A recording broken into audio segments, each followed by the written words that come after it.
In the outer rim of the Valok Dominion, there existed a station known as Haven 7. It orbited a dying star in the forgotten corners of space, the kind of place where no one important went, where cargo ships docked to refuel and move on, where a dozen species worked side by side in careful, cautious indifference. And it was here, among the towering Valok traders and the crystalline Asara scientists, that a human named Marcus Chen arrived. He was small, impossibly small compared to the beings around him. The Valok stood 3 meters tall, their scaled bodies casting shadows that seemed to swallow entire corridors. The Asara, though slighter, moved with an ethereal grace that made even their footsteps sound like whispered authority. But Marcus was barely 175 centimeters. A blip, a mistake on a manifest. The docking bay erupted in laughter when he emerged from the transport vessel. Is that what I think it is? A Valok merchant's mandibles clicked with amusement, the sound like crystalline bells in mockery. A human? Here? At Haven 7. Marcus adjusted his worn jacket and said nothing. He had learned a long time ago that the best response to laughter was silence. He moved through the station with quiet purpose, unloading his cargo, rare minerals from the outer colonies, the kind of trade work that sustained small operations on distant stations. The Asara observers watched from their observation deck, their bioluminescent forms flickering with what might have been contempt. The humans continue to spread, one whispered to another, like a fungal infection, small, fragile, utterly insignificant. But it was the Valok who truly dismissed him. Tell me, small one said, cornering Marcus near the refueling platform. Why do your people bother? You live mere decades. You're soft. Your ships are barely above scrap metal. You possess no particular strength, no natural weaponry, no cosmic significance. Why do you even try to survive in a galaxy that has no use for you? Marcus met his eyes, or what passed for eyes, those black orbs that reflected nothing but cold certainty. And he simply smiled. Because, Marcus said, we have nowhere else to go. He walked past, leaving the Valok in confused silence. That night, the station sensors detected something on the outer perimeter. First, nobody cared. The automated systems logged it. The station's minimal crew noted it in the records. But when the creature emerged from the darkness between stars, even the most cynical traders fell silent. It was called a Vrex, the apex predator of the Cascade Nebula, a being so lethal that entire species went extinct when one passed through their space. Its body was a nightmare given form. Scales like obsidian, larger than 3 Valok combined, with claws that had torn through battleship hulls. Its eyes glowed with an intelligence so old, so vast, that looking into them was said to break the minds of lesser beings. In recorded history, no one had ever survived a Vrex encounter. Not one. The station locked down. All non-essential personnel were moved to the reinforced core. The Valok commander issued evacuation protocols. The Asara scientists activated their defensive barriers. Everything became frantic, controlled chaos, the panicked movements of beings trying to flee from the inevitable. Everyone except Marcus. He was in the cargo hold when the order came through. His hands didn't stop moving. His breath didn't quicken. He simply continued doing what he'd been doing. Sealing the mineral containers, logging the inventory. A young Asara technician found him there, its form flickering with agitation. Don't you understand?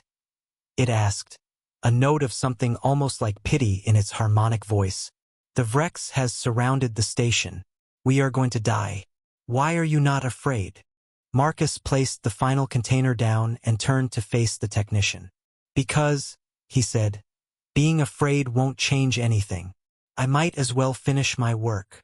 The technician left him there, convinced the small human had broken under the weight of existential terror. But Marcus hadn't broken. He was simply waiting. The Vrex breached the outer hull through sheer force. The walls of Haven 7 convulsed under the creature's assault. Emergency lights bathed the corridors in red. Alarms wailed in frequencies that made some species' hearing organs bleed.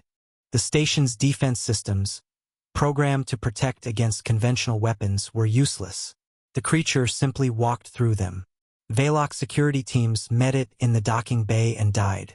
The crystalline shells that could withstand radiation and extreme pressure were as fragile as glass against the Vrex's casual indifference. The end seemed certain. And then Marcus Chen walked toward the creature. He moved through the chaos without hesitation, past the fleeing crew, past the dead and dying, until he stood in the massive docking bay where the Vrex now rested. Its head turned toward him, a subtle gesture that nevertheless moved with the weight of planets. One of its claws, each the size of a cargo crate, extended toward the tiny human. The Vrex paused. This breathing, a sound like solar winds, stilled. "I've read the records," Marcus continued. "Species across the galaxy have fragments of information about your kind. About creatures like you that hunt because they're hungry, but not for food. You hunt because you're lonely, because there's nothing else in the universe large enough to matter to you. Nothing that sees you and doesn't run." The creature's tail, which had been destroying the station's infrastructure with careless sweeps, fell still. "I'm not going to run," Marcus said. He stepped forward, his small frame dwarfed impossibly by the Vrex's presence. "I can't. I'm too small to run fast enough, too weak to fight, too fragile to survive long anyway. But I can stand here. I can see you, and I can tell you something true.